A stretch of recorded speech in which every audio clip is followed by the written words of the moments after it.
I'm not talking to you, commenter South African 001. I'm just using it because of something you said in it, and it's about interviewing. You said she'll be able to handle her interviews later in her career, and that's the thing we were talking about. But I just wanted to make a video about this, so this is not directed to this commenter. This is just a video, and I wanted to bounce off of it. This is basically advice to anyone in the entertainment industry who's just cracking into the entertainment industry. Now, I've been interviewed and I've been the interviewer, okay? Way back in the day, okay? So I know what I'm talking about when I say you do not want to go on any podcast or radio show or television network anywhere without an answer, okay? You don't want to. And there's a big reason why. You want to be able to answer the question, even if you have to pause first, gather your thoughts, and then answer.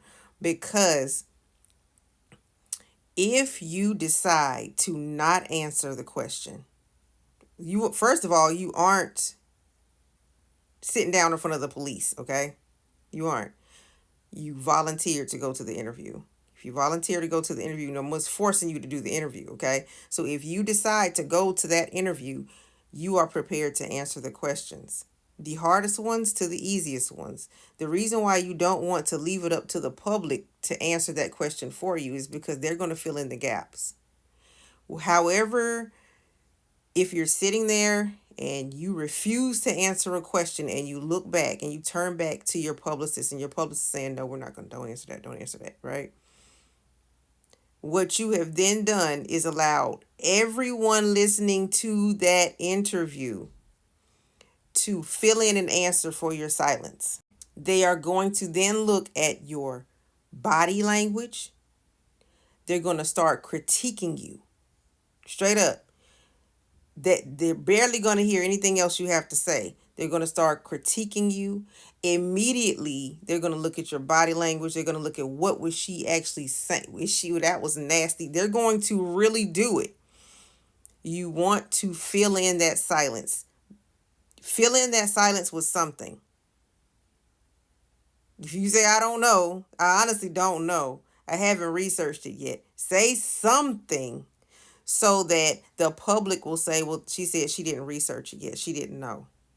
That's acceptable. You don't have to be some brilliant mind, okay? But you do have to answer the question when you volunteered to promote yourself as a brand on a radio station or on a podcast. Something.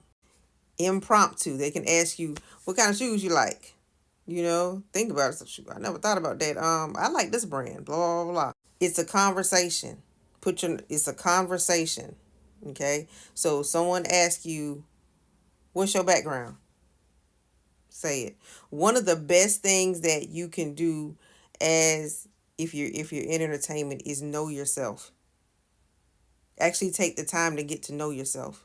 Take the time to get to know your own history. Take the time to get to know why, the what's of who you are, so that you can answer it like it's a conversation. Okay? I put something somewhere in the comment. Knowledge is power. Knowledge is power. Don't go in and I hate to mention her, but because I said I wasn't going to mention her again, but Tyla, she's young, but she's not a child. She's an adult. And so when you're in an arena like this, you have to behave as such. Okay? You can't be so surface. I went back to actually try and look at some of her interviews, and a lot of the stuff she talks about is real surface. It's real surface. Like, I want to hear some more knowledge. Teach me some. You know what I'm saying? Teach me some. But it's real surface. Like when asked about the music, the interviewer actually jumps in and answers for her because she's stuck. That means she has no training, or she doesn't really look deep inside herself, because I love the music. I just love the music. I just love the music.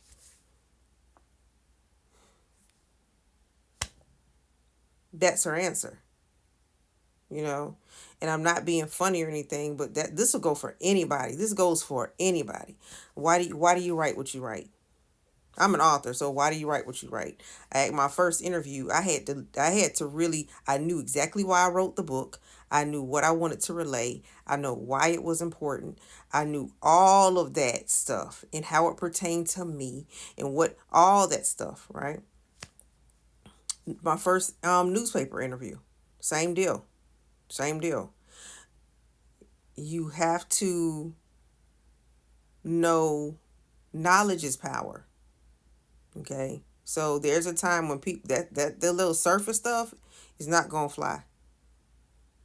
That little surface stuff is not going to fly. It's not going to fly. You gotta many celebrities, whether you like them or not, they know to dig deep. They know to dig deep. And this is something that I just have not seen from Tyla. She'll dance, she'll sing, because I didn't even know about her until TikTok. So when I went and I said, let me go see what I missed about this girl, because let me go see what I missed, but I couldn't get anything off of her. She has no read. It's just surface.